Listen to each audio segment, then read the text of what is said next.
He counted the coins twice, hands shaking. Not enough. Then a shadow fell across the pavement and everything changed. Michael's fingers were cold against the metal. 37, 38, 43 cents. The cup felt heavier than it should. His brothers stood 15 feet away near the bus stop, jackets pulled tight, eyes flicking between him and the street corner. Germain kept checking his wrist even though none of them owned a watch. The next bus came in 6 minutes, maybe less. After that, a 40-minute wait. By then, rehearsal would be over, and Dad would ask questions nobody wanted to answer. The coins clinked as Michael tipped the cup again, hoping the count would change. It didn't. 7 cents short. He'd done 4 songs. Well, 3.5, because a woman with a stroller had walked through the middle of My Girl, and he'd lost the rhythm. His shoes were damp from a puddle he'd stepped in during the spin at the end of Ain't Too Proud to Beg. His socks squished when he shifted weight. But here's the part you can't miss. The crowd had been good. 8, maybe 9 people stopped. 2 actually clapped. An older man in a Dodgers cap nodded and said, "Kid's got timing." Another tossed in a dime without breaking stride, and still, 43 cents. Michael looked up. The sun sat low, orange and tired, cutting long shadows across the cracked sidewalk. The bus stop sign swayed slightly in the wind. Germain caught his eye and made a small gesture. "Hurry up!" Tito turned away, arms crossed. Marlon kicked at a pebble. Nobody said it, but Michael knew. If they missed this bus, it was on him. He was the one who'd suggested the detour, the one who'd spotted the empty corner with decent foot traffic and said, 10 minutes, that's all. He was the one holding the cup now, doing the math that didn't add up. That's when the shadow appeared. It stretched long and thin, cutting diagonally across the sidewalk from behind. Michael froze. The shadow didn't move like the others. Those had been quick, passing, indifferent. This one lingered, grew larger, and then a pair of brown leather shoes stepped into his line of sight. Polished, expensive, the kind Dad wore to important meetings. Michael looked up slowly. The man was tall, maybe 40, with a gray coat that looked too nice for this neighborhood.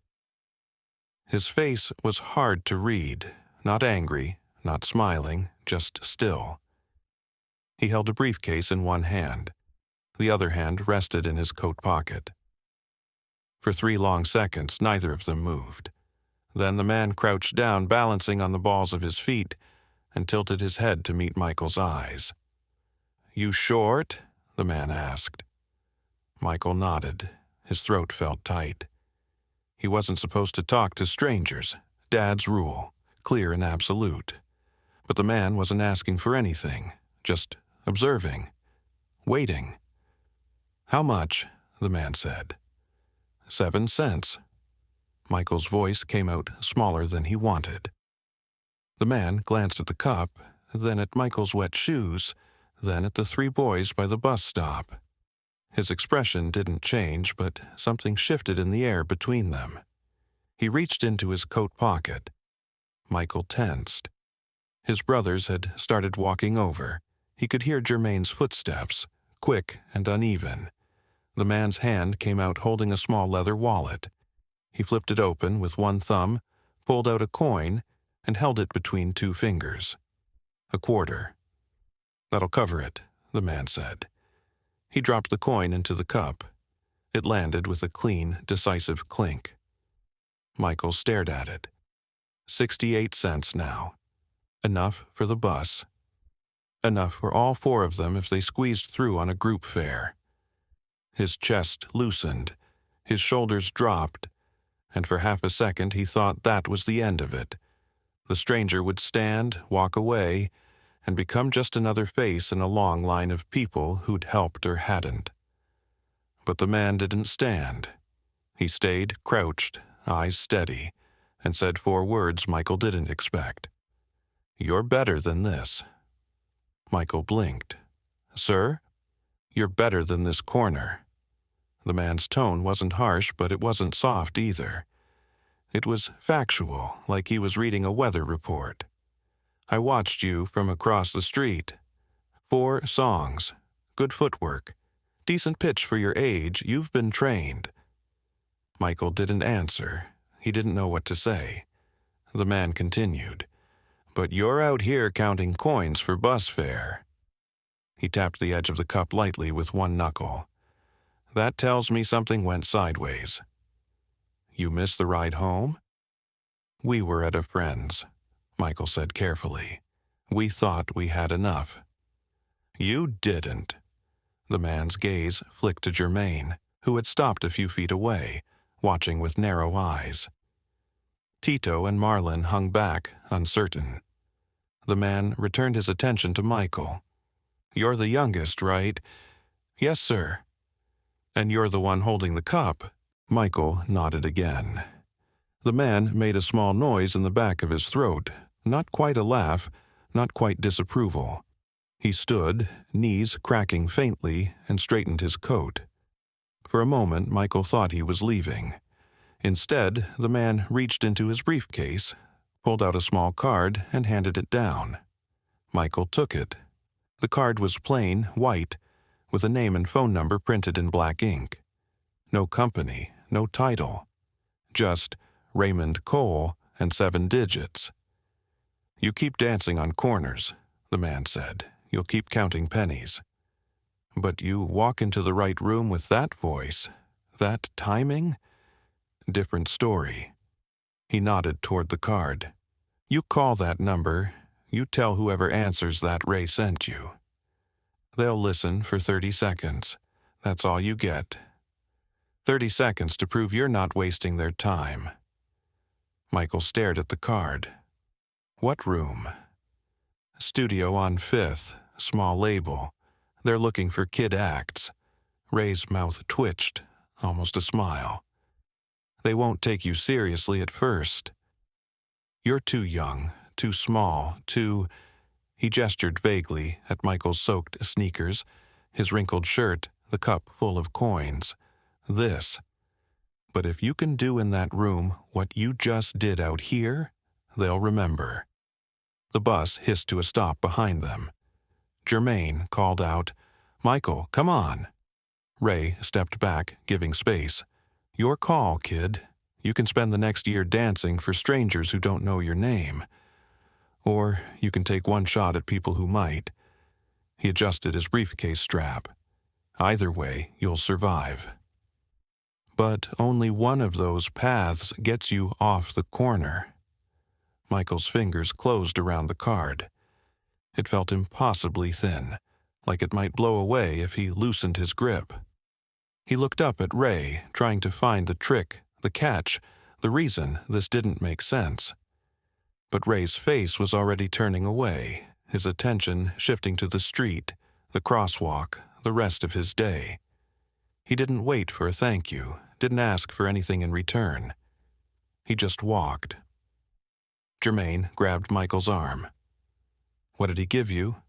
"A card." Michael held it up. Germain squinted at the name, then shrugged. "Buses here, move." Germain pulled him toward the door. Michael stuffed the card into his pocket and climbed the steps, the cup still clutched in his other hand. The driver glanced at the coins, waved them through. They found seats near the back. Tito and Marlin collapsed into theirs, exhausted. Germain leaned his head against the window. Michael sat still, heart pounding in a way that had nothing to do with dancing or counting coins. The bus pulled into traffic. Outside, Ray's gray coat disappeared into the flow of people on the sidewalk. Michael pressed his hand against his pocket, feeling the edge of the card through the fabric. He didn't know if he'd call the number. Didn't know if the studio was real, if Ray was real, if any of this would matter tomorrow. But he knew one thing with absolute certainty. He'd been 7 cents short, and in the space where that gap lived, something had shifted. A door had appeared where there'd been only wall, and he'd seen it. That counted for something. Notice that. How a single moment, a single conversation can crack open a future you didn't know was waiting. Wait for it. You'll see what happens next. 3 weeks passed. The card stayed in Michael's pocket, transferred from one pair of pants to the next, growing soft at the edges. He pulled it out sometimes at night, lying in the bed he shared with Marlon, tracing the raised letters of Ray's name with his thumb. Germaine had asked about it twice. Both times, Michael said he didn't know if he'd call. Both times, Germaine nodded and let it drop. But the question sat between them, unspoken and heavy. Dad had rules. Clear ones. No side gigs without approval.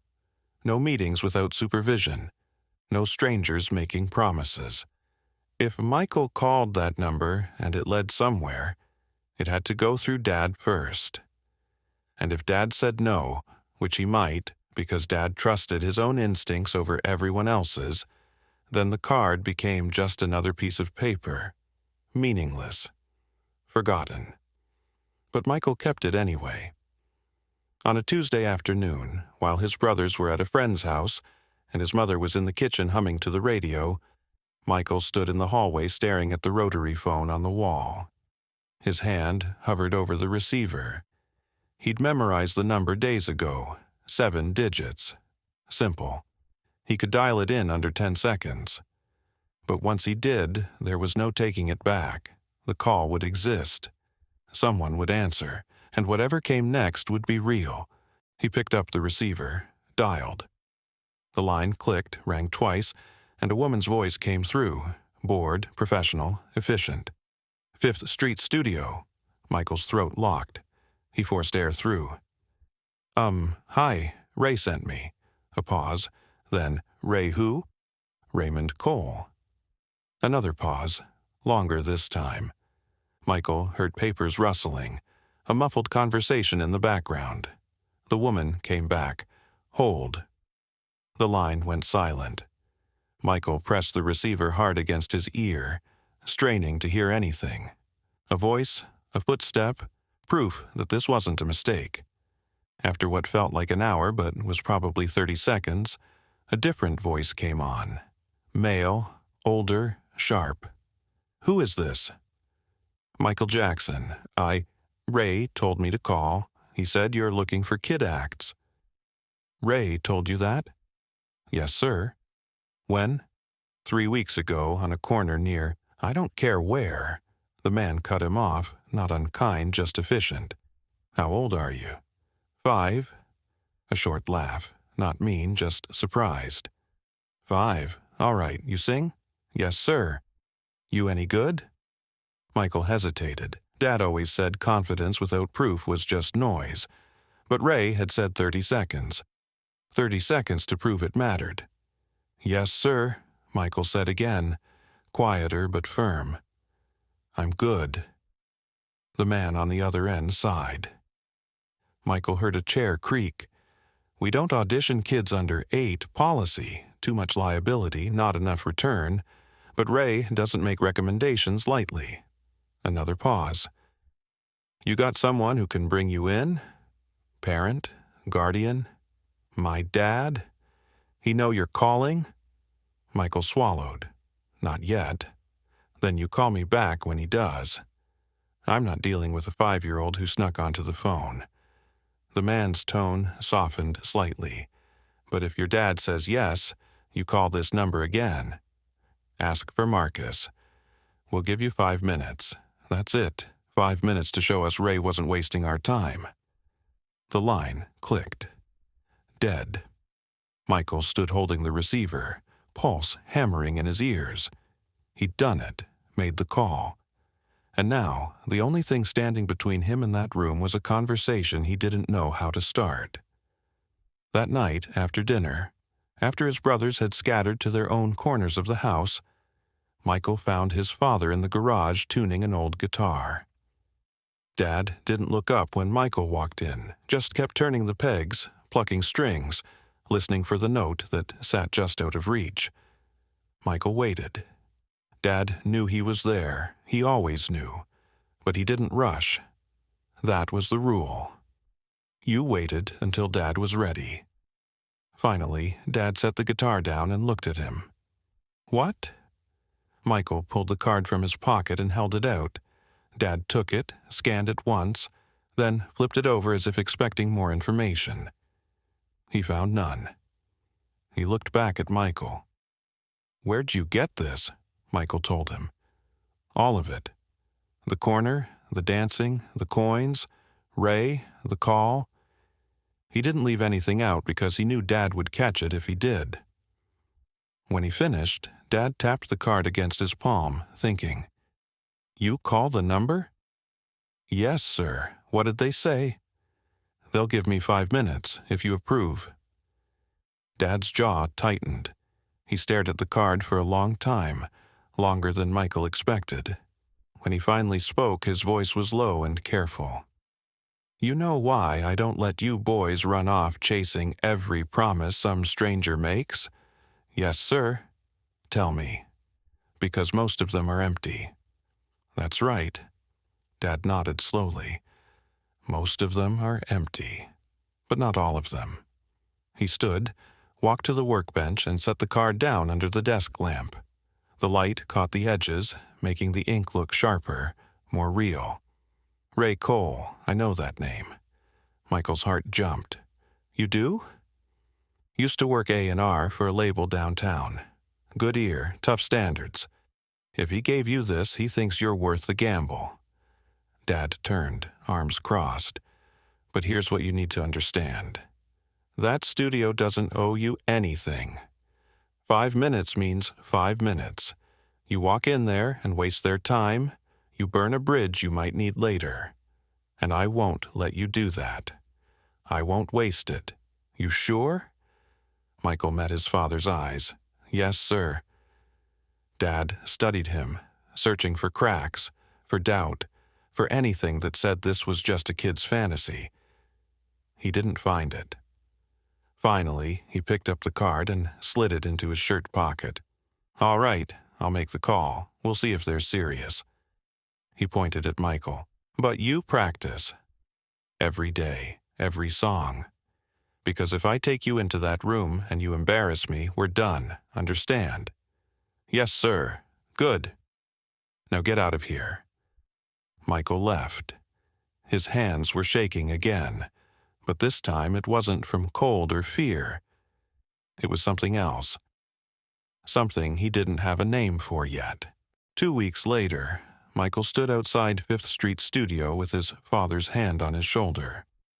The building was smaller than he'd imagined, just a narrow door wedged between a laundromat and a barber shop, with a buzzer and a faded sign that read, Recording, in peeling red letters.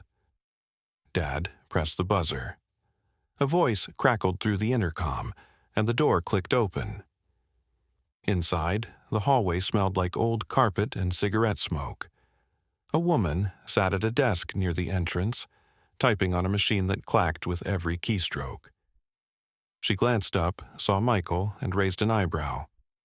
You're the kid? Yes, ma'am. She picked up a phone, spoke quietly into it, then hung up. Marcus will be out in a minute. Wait here. They waited. Michael's palms were sweating. He wiped them on his pants. Dad didn't say anything, just stood with his arms crossed, face unreadable. After what felt like an hour but was probably 3 minutes, a door at the end of the hall opened and a man stepped out. He was shorter than Michael expected, with thinning hair and glasses that sat crooked on his nose. He looked at Michael, then at Dad, then back at Michael. You're 5, Marcus said. Yes, sir. Marcus shook his head, half amused, half skeptical. All right, come on. He turned and walked back through the door without waiting to see if they followed. They did. The room was small, cramped, with a microphone stand in the center and a panel of switches and knobs along one wall. A second man sat in a chair by the panel, headphones around his neck, watching with vague interest. Marcus gestured to the mic. You know how this works? Michael nodded. Good. You get one shot, pick a song, give us 30 seconds. If we like it, we'll hear more. If we don't, we'll shake hands and you'll go home. Simple. Marcus crossed his arms. Any questions? Michael shook his head. Then sing.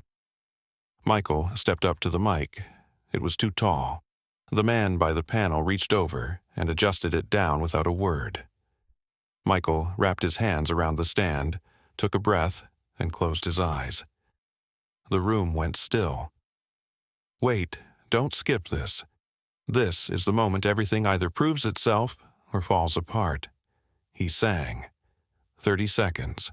No backing track, no brothers harmonizing. Just his voice, alone, filling the cramped space with every ounce of control and feeling he'd practiced in the garage, in the hallway, on street corners when no one was listening. When he finished, the silence that followed was louder than the song. Michael opened his eyes. Marcus was staring at him. The man by the panel had taken off his headphones. Dad's expression hadn't changed, but his hand on Michael's shoulder tightened slightly. Marcus took a breath. Let it out slow. Then he looked at Dad and said, Bring him back Thursday. We'll do a full session. And just like that, the corner disappeared.